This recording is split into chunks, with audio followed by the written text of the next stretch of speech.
கடந்த சில வாரங்களாக பெய்த மழையால் வறண்டு கிடந்த ஆண்டிப்பட்டி கணவாய் மலைத்தொடர் தற்போது புதுப்பொலிவு பெற்றுள்ளது.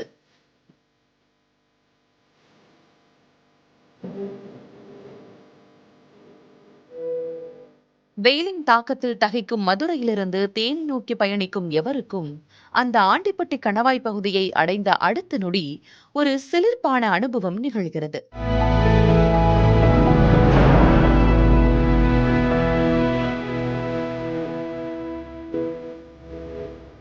குமிளி மதுரை தேசிய நெடுஞ்சாலையின் இருபுறமும் அடர்ந்த மரங்கள், கம்பீரமாக நிமிர்ந்து நிற்கும் மலைக்குன்றுகள், அவற்றின் நடுவே வளைந்து நெளிந்து செல்லும் மலைச்சாலை என பருந்து பார்வையில் இந்த இயற்கை எழில் கொஞ்சும் காட்சிகள் காண்போரின் கண்களுக்கு கொள்ளை அழகாக விருந்தளிக்கின்றன.